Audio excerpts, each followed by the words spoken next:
তার কারণ এই মুহূর্তে বাড়িতে বিচার সভা বসেছে, আর নিশ্চুপ পরিবেশের আবহাওয়া গরম হওয়ার কারণ হলো আসামির নিস্তব্ধতা। তুরান যেন মুখে তালা লাগিয়ে দাঁড়িয়ে আছে, কোনো কথা বলছে না। আর তুরানের এই নিস্তব্ধতা হলো আবহাওয়ার গরম হওয়ার কারণ। শফিক সাহেব বেজায় রেগে আছেন তুরানের উপর, প্রাণপণ চেষ্টা করে যাচ্ছেন নিজেকে সামলে রাখার। তিয়াশা বেগম তার একমাত্র বোন, তাই তার প্রতি শফিক সাহেবের ভালোবাসা তুলনামূলক বেশি। সেদিক থেকে প্রয়াস আর পিহুকে শফিক সাহেব একটু বেশি ভালোবাসেন। তুরানের দিকে তাকিয়ে গম্ভীর কণ্ঠে বলেন, তিয়াশা যখন খুব ছোট ছিল তখন আমাদের বাবা মারা যান। পরিবারের বড় ছেলে হওয়ায় আমার উপর দায়িত্ব ছিল বেশি। বাবার মৃত্যুর পর যখন আমার পুরো পরিবার সুখে ভেঙে পড়েছিল, তখন শক্ত হাতে আমি পরিবারের হাল ধরেছিলাম।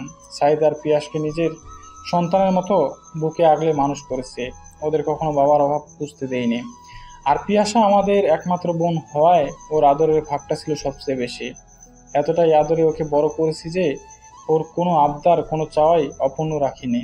যখন আমাকে এসে বলল যে ও সাইফের বন্ধু আসলামকে ভালোবাসে, তখন বিনা বাক্যে আসলামের সাথে ওর বিয়ে দিয়েছি। তখন আমরা থাকতাম গ্রামে আর আসলামের পরিবার থাকতো শহরে। বোনকে এতটাই ভালোবাসি যে ওকে না দেখে আর থাকতেই পারছিলাম না। বুকটা খুব ব্যথা করতো, খাকা করতো ভেতর ওকে দেখার জন্য। শেষে থাকতে না পেরে পরিবার নিয়ে শহরে চলে আসি। বোনের শ্বশুর বাড়ির কাছেই নিজেই বাড়ি বানাই, যাতে বোনকে সবসময় চোখের সামনে রাখতে পারি। আমার এত আদরের বোনের ছেলে মেয়ে আমার কাছে ঠিক কতটা আদরের সেটা নিশ্চয়ই তুমি বুঝতে পারছো।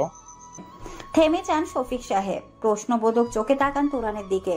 একটানা কথাগুলো বলে হাঁপিয়ে গেছেন, জোরে জোরে নিঃশ্বাস টানছেন। প্রেশারটা বোধ হয় আবার বেড়ে গেল।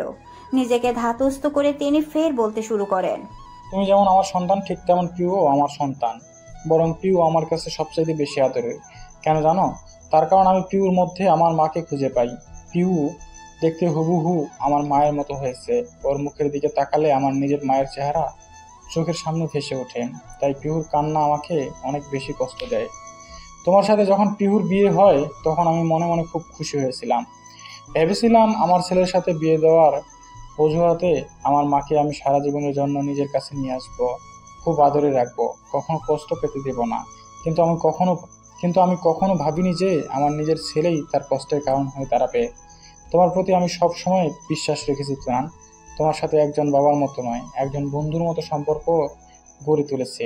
আমার বিশ্বাস তুমি কোনো অন্যায় করতে পারো না। সেই বিশ্বাস থেকেই প্রশ্নটা করছি। বলো, এসবের মানে কি? তুমি কার সাথে সম্পর্কে জড়িয়েছ? কে সেই মেয়ে? আমাদের সব সত্যি বলো তুরান। কিছু সত্যি গোপন থাকাই ভালো বাবা, এতেই সবার মঙ্গল। তোমাদের আমি সত্যিটা বলতে পারছি না, কারণ আমি কারো কাছে ওয়াদাবদ্ধ।